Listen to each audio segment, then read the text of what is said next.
Welcome to Spotlight New England. I'm one of your hosts, Audrey McClellan. And I'm Ashley Erling. It is about that time, Ash. It sure is. And everyone who says, so what camp do you fall into actually with this? Okay. Yeah. You know, when people say like, not yet, it's still summer. Right. Meaning anything fall-ish related, whether we're talking about flavors, right, dressing. Yep. I don't know, planning, watching scary movies. Like, are you like a not until X date type of a person, or? I think when September hits is usually when I'm like, okay, now it's when people are doing this stuff in August. I'm like, okay, like I'm gonna hold on to summer. Remember Summerween? Summerween we did became talk about a trend. that. But no, I am a September girl. I'm like, okay, we're back to school. The leaves are changing right now. They are. I meant to take a picture yesterday of a beautiful orange leaf. I was actually just looking out my window here at work, and there's a tree kind of like across the street that I think is it already changing? I think it's changing. And then I was like, I had to come down here, obviously, to do the show. And I was like, you're like, you couldn't stare at the tree. I was like, I need to look at that when I get back up there. I think it's changing already. So are you a? No. What are you? I am live and let live type of a person. Because you know what's annoying is when like people tell you what to do. Like, you don't like that. No, I don't like that. Like, if you want to drink pumpkin coffee or watch a scary movie in August when it's hot out, I don't care. No. What do I care? You know, I get a lot of flack for Christmas in July. Right, that's what I'm saying. Like, and I love it. And I'm somebody who does, like, I'm not saying I'm drinking the pumpkin spice coffee. Right, but if you want to. July. But sometimes you wake up and there's a chill in the air and you're like, by all means. Nice right now. What is the difference? I'll drink coconut coffee in the middle of winter. Yeah. What's the difference? No, absolutely. And then, like you, for Christmas, I am a fan of the holiday season. So I'll start watching those movies. Oh I actually had to stop myself from watching one yesterday. I mean, once you get going, but see, I think for you too, and it's different this year, is like everything is kind of like after your wedding. So it's like, you know, it's like before Ashley's wedding and then after Ashley's wedding. This could literally be like the entire 30-minute show right now. I'm very conflicted about like the seasons and stuff this year because I'm just like not in that mode. But no, I like want to be, but I almost don't have time to be. Well, the best was we were talking about her honeymoon, just kind of asking her the details, like where are you gonna go, what are you gonna do, and she kept saying, but you know what, like I gotta, you know, it's like I gotta to the wedding first. Like it's funny, like that is where your mind is. Yeah, I'm like very compartmentalized anyway, right now. What is behind the pumpkin craze, right? Mm-hmm. What is behind the pumpkin spice craze? We wanted to find out. So here are some answers for you. Items can be a great way for businesses to help boost sales. And this time of year, retail experts say pumpkin spice items can do just that. Pumpkin spice isn't just a flavor, it's a feeling. Thomas McMillan is the director of the Center for Retailing Innovation at Texas A&M University. He says the taste and scent of pumpkin spice products can trigger emotional responses in some people. They start thinking about the fall, they start thinking about family, even holidays, and it sells a vibe. And McMillan says it's a sensation companies both big and small want to capitalize on, with many pumping out a large variety of specialty goods over a limited time frame. You see pumpkin spice in just about everything: cereal, protein shakes, coffee, even dog treats. And the good thing is people will pay a little bit more because they know it's only going to be here for a short period of time. The flavor also gives companies a chance to catch shoppers' attention with new seasonal packaging. They see something different on the shelf and they stop what they're doing. They look at it and they drop it in their cart. And retailers love that too. For other brands, pumpkin spice is a smart play. It allows them to do something fresh and innovative without spending millions on research and development. Meanwhile, with a proven formula, retail experts say it doesn't seem like pumpkin spice products will lose their influence anytime soon. And that's why you see pumpkin spice craze recurring year after year after year. Gosh, I always think in New England too, like for us, it makes sense because like we have like a very beautiful fall. Yeah. And I wonder for like Florida. Locations that don't have that, if they how was it for your mother in the get South? into it. I have no idea. That's a great question. I'm gonna have to ask Michelle. But like, do they get into it like the way we get into it? You know what I mean? Yeah. And it's also, you know, do you like the flavor of pumpkin? You don't really. I mean, it depends upon what it is. Like we were just looking. I'm like, oh, like donut, like a pumpkin donut sounds good. That's what I think. I think it depends on how you're applying it, the flavor. But also, now that I'm getting older, and I've kind of always been this way, but like I don't like things that are like super, super sweet. Yeah. So if we're talking about like coffees and lattes and things like that, I think they're too sweet, honestly. Yeah. It's not necessarily that I don't like the flavor, but I don't. Even like the cereals, I was like, I wouldn't be into that. But I would do the pumpkin spice donut muffin. I'm more of a fan of just cinnamon. Yeah. You know? And I'm going to make some pumpkin chocolate cookies. Well, that I would like. Those are good. I mean, that's good. Yes. But we have a great, like, foodie kind of a show today. We do. If these are any indication of what we have coming up, we have a fantastic guest who we just love coming up right after this break. Welcome back to Spotlight New England. We have a very special guest today.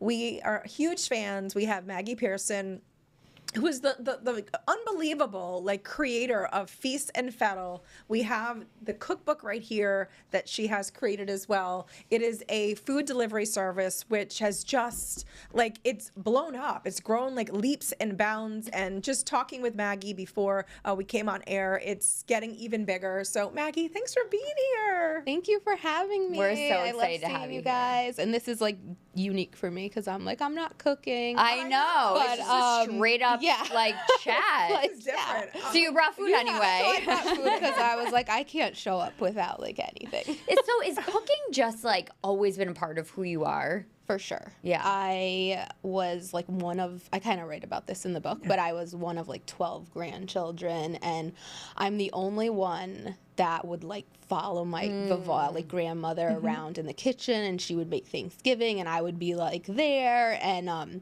she would grow like rhubarb and make strawberry rhubarb pie, and like I really was the only one that like gravitated towards wanting to cook with her.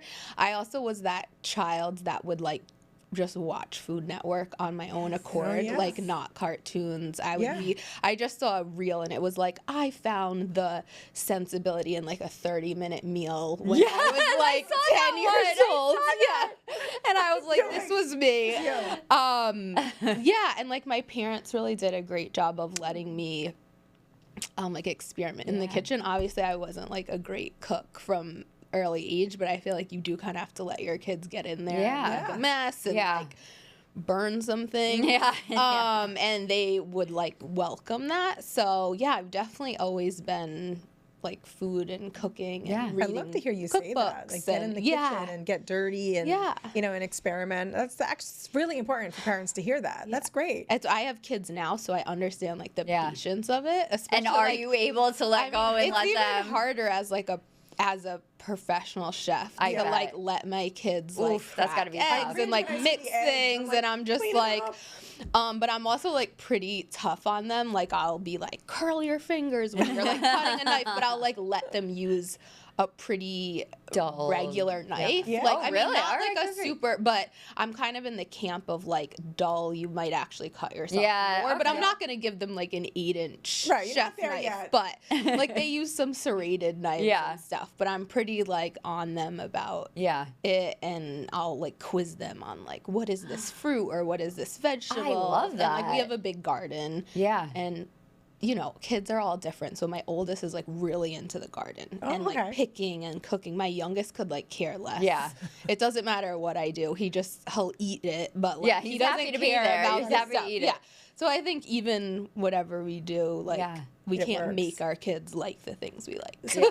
Bring us to the beginning. Where did the Feast and Fettle idea come from? Obviously, you know, we know your story, but even when we've talked to you, and you know, even the Roadshow Kitchen, where we've just seen you out and about, we kind of always had you've told us we've had to have like a 4-minute segment where you're kind of getting everything in. But tell us the story behind it. So like I said, always been interested in food. I ended up I was actually at Virginia Tech going to become a dietitian, and I was really missing like, well, when are they going to teach us how to cook? And I realized that really wasn't part of a lot of the curriculum like for other dietetics routes. And then my mom was like, you know, Johnson & Wales has that, and I was like the kid that was like, I am not going to be in Rhode Island for college. Like, I'm going away. But I ended up transferring my senior year and doing and I did love Virginia Tech. I had some like other reasons for leaving, but ultimately I was able to do like at Johnson & Wales, it's usually like a 4-year bachelor's of science for like dietetic nutrition, and I was able to do it in 2 years because of my history at Virginia Tech, but I was really just there for culinary school because I had already done a lot of the like the biology and like organic chemistry and all that stuff I had kind of already done. I mean, you do have to do like some intense kind of hard science, but it is kind of like unique because there's a lot of dietitians actually in Rhode Island that come out of that. Interesting. No idea. That program and like they have this culinary, like true culinary background. Yeah, which I feel like would make you super well rounded. Well, it's like, you know, you want to get a recipe, like they know a lot about food. Makes sense. So when I was doing that, I was actually private chefing for a good amount. Well, I was like a nanny and a private chef for one family specifically. But then I got into this network of moms who are in the network of like Brown, so like Brown medicine, and I started, you know, I would work with this one family, and then I remember telling her like I think I could cook for some other people, and she was like, oh, let me send out a like email to this network, and I got like 25 emails in like a short amount of time being like, can you cook for my family? And this was probably 2012 at the time. So I ended up in school. I was like a nanny and private chef for this one family, like Monday through Friday, like made dinner every single night, like picked up the kids, stuff like that. But then the rest of the time I would like fit in families for like a 1-day meal prep kind of a thing. And then ultimately, instead of, so to become a dietitian, you have to do like a year-long internship that's and then sit for like an exam. And I ultimately decided to hold off on that. And I was like, let me see how this like private chefing thing goes. So then I was able to take on, I want to say it was like 7 families. Wow. And it's funny because all the women I cooked for who are like physicians were kind of like, don't become a dietitian. Like, right. And not that they weren't like celebrating, but they were like, why are you going to become a dietitian? Right, when you're doing this is so much better. Yeah. So they were really like the motivation behind, I wouldn't say I was ready for Feast and Fettle at the time, but like pursuing the like meal prep and private chefing thing. And I was really helping like women because I think women, even though times are changing and like partners and husbands are becoming, you know, we're trying to be like equal in responsibility, I still think women feel that nurturing need, that like mealtime is their burden, or like they have to figure it out. And I think a lot of times like you kind of feel bad when you lean on like chicken nuggets or like takeout, and you're just like, even though nobody's putting that pressure on you, it's like a personal thing. Yeah. So that was something I like worked with a lot of women and families, but usually it was like them reaching out versus like their husbands reaching out. Usually it was like the mom of the family being like, I need help with this. Yeah. And Feast and Fettle is really based on that, the way I cooked for these families. Even at the like scale it is today, it's essentially like a blueprint of what I did for them. So I would come and I would always make things like entrees and sides separate. I mean, our menu is massive now and so much bigger, but I was really into like mixing and matching and letting families like put the food on plates versus like we've never done single serving where it would be like a piece of salmon, broccoli, and like mashed potatoes all in one container. It was always like separated, and I think that gives people like a ton. Like you didn't cook it, but you're like at least putting it on the plate. You're deciding what you want. You're like, do your kids want this? We always, a lot of times we serve sauces or like condiments or garnishes on the side, so it also feels a little bit like, oh, I'm gonna like drizzle this sauce on, or like when you make the salad, everything is kind of like compartmentalized, so you make it so you didn't like do all of it, but you still kind of you have like a hand of it, part of like this whole kind of beautiful like dance that is putting dinner together. And now the menu, I mean, we have like a kids menu, we have breakfast, we have lunches, we have like breads. We have partnerships with like 7 Stars and Navad, and I mean, it's so big now. We have energy bites, like overnight oats, like anything you could kind of want or need to not do as much cooking. But I still think like, you know, we make everything in house, like dressings, condiments, like literally everything we can. And if we don't make it in house, we make sure we partner with somebody like, you know, we don't have the capacity to bake breads, for example, but we're going to go to 7 stars because that's who we feel comfortable with, who we feel is like on brand and is going to match like our it's up to your level standard. Of standards. Yeah. So usually that's how the partnerships work. And like we have had partnerships over the years with, you know, when we started, we would do like PV donuts or like Need, but we like unfortunately have outgrown some of those partnerships where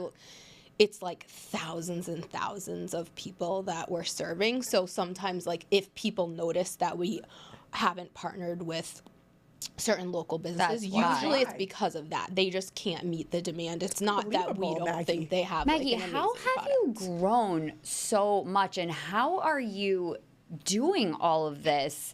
I mean, it started as you doing this on your own. I know you have partners, and obviously now you must have quite a workforce. I mean, because not only do people order for, I mean, you're delivering to the homes as well, right? So and their trucks are everywhere. Yeah, I always see components, so many components. Like, how do you do this? So I definitely like don't do it alone. Even though I did start the company with my high school. I say childhood. We were children. Nikki, she's never like on air. She never does any of the stuff. But it's almost like you're a silent partner. She was actually upset that I called her today and I was like, I'm gonna be like on the show. She was like, what do you mean? Like, 'cause usually she's there, and I was like, I'm not like cooking, but she's always been there like since the beginning. And she really has like the hospitality, and she worked in hospitality. Like she did everything with our memberships, and like if anyone is a member, knows about our members, like we just take that relationship so seriously. And we want them to feel like we really care, we really value their opinion and feedback, and that's like a huge part of Feast and Fettle. But we also, I mean, 2 years in, we brought on a CEO who's also a partner in the company, Carlos Ventura. And so that was like a pivotal moment because I was able to focus on the product, Nikki focused on the membership, and then Carlos focused on the business and raising money and finances and marketing. And that was like kind of the secret sauce to allowing us to grow. And I'm like a big entrepreneur proponent of like, we can't do everything. I think if I had tried to retain the whole business, it would never be where it was now, just because like I couldn't wear all those hats. Right. That's a big statement to make. Yeah. I love hearing you say that. I always say like if you own 100% of $0, it's $0. $0. But if you own like 25% of something that's worth a lot more, like you're making money. Smart businesswoman. So that's, you know, I think it's hard to let go, but in the end, it's what's allowed Feast and Fettle to grow. And I've given up so much control and like ownership over the years, because it's so much bigger than, I mean, I was a private chef. I never worked in a kitchen. I worked in a few restaurants, but I never, like, not at the capacity. I think I left the kitchen operations when we probably had 75 people in the kitchen, which was even pushing it for me, or like 75, you know, that's like people packing and cooking and like drivers, and now we have like hundreds of employees, and you know, even the equipment, like we use these very complicated, fancy like combi ovens, and they're very like tech driven. Wow. And so these are things like, I also think to grow a company, sometimes you need to bring in people that are better than you, more qualified, which it's definitely reached.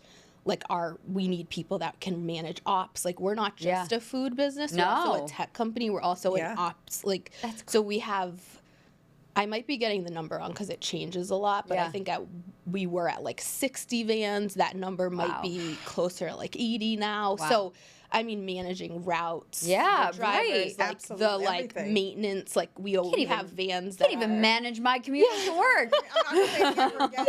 Because you're not involved so much in the day to day anymore.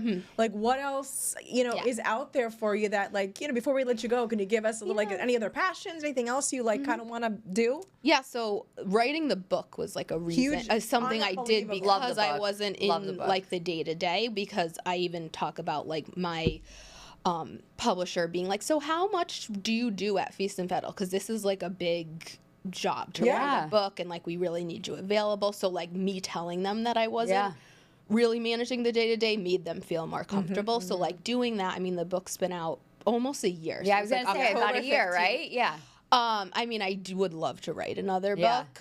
It wouldn't be the Feast and Fettle cookbook like volume 2. It would be a totally different book. And I've kind of used my own personal brand. So like my Instagram is beyond Feast and Fettle. I still bring in Feast and Fettle, but I also do other things and have other recipes. So there's a lot to look at, like to see what happens next. And you brought your signature. What were you telling me? This is one of your signature? So these are like our brown butter sea salt. I put, I have small children, so I love it. My daughter's sprinkles gonna go crazy on anything is fine. But this I'm gonna go crazy over that. Yeah, this was our first dessert we ever put on a menu at Feast and Fettle, and actually now it's kind of special to me because we are so big that we don't make the Rice Krispie treats anymore. So it's like when I make it for people, this it's like literally looks like the best Rice Krispie treat I've ever seen. I'm so hyped about it. Maggie, you are just incredible. I know, and she is a great follow. We did put her handle up earlier. Give her a follow because I love that you share your recipes on there. And she also goes around and she tastes different food in the area and will say,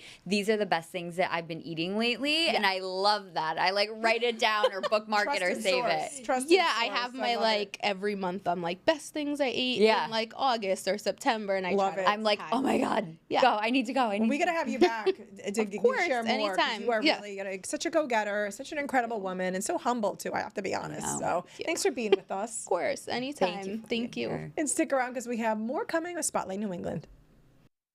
Welcome back to Spotlight New England. We told you we had a great foodie show today. So, by the way, this is Maggie's cookbook that we're still leaving out just in case you didn't get to see it. It's such a great cookbook. And like from front to back, amazing. Yeah. And again, it's so great to be able to support local. I know. Which is, there's a lot of great cookbooks out there, but I love this one's amazing. But another local restaurant, Crazy Burger. So they're actually going to be featured tonight. Yes. On Gordon Ramsay's new show. I already forgot the name of it again, Jillian. Secret Service. Secret Service. My brain is like not sticking today. No, it's all right. But they're going to be featured tonight on the episode. This is huge. Gordon's newest show. And so it's kind of a take on Kitchen Nightmares, which you might actually remember there was a local restaurant featured on Kitchen Nightmares back in the day. It was Down City, which is now Circe. Oh, wow. I didn't know that. So like these episodes, for me anyway, they really stick with you, which I love. And so he goes in and it's kind of like the same thing, but he goes in, I guess they use some sort of like technology, like Secret Service agents to go in and like help these restaurants. I love that. So that airs tonight, and I'm sure it'll be on demand too if you're watching this at a later date, so you can look it up. But Crazy Burger's been around for a long time. They have been around for a while, huh? Hopefully this, gives them a nice little boost, a little like a refresh, and turns it around. And you met Gordon Ramsay, and you said he was lovely, right? I don't want to brag, Audrey, but well, I can brag for you. Close personal friend. I might have a bit of a long interview where he praises me. You did? Yep. We had a really beautiful high five at the end of it that I have a picture of. So yeah, you said he was a nice guy. I'm close with Gordon. I know. No, he was wonderful. I'm telling you that. I mean, obviously, it's exciting to interview celebrities and people of that level, and the fact that it was in person and not just over a satellite. He was so gracious, so kind, very animated still. I mean, what you see is what who you got. He is, but he was a delight to interview and honestly hang out with. Like, he wasn't like, okay, TikTok, I gotta go. Gotta run. Yeah, he was like, so what, like, how long have you been doing that? Like, what do you... Like a nice guy, he asks questions. Really nice guy. So I support any show that Gordon Ramsay is on, and you should too, and you can catch it tonight on Fox and on demand, I'm sure. Absolutely, I'm sure. You can catch us here 12:30 and 8 p.m. on WPRI 12 Plus and on demand as well. So we'll see you next time on Spotlight New England.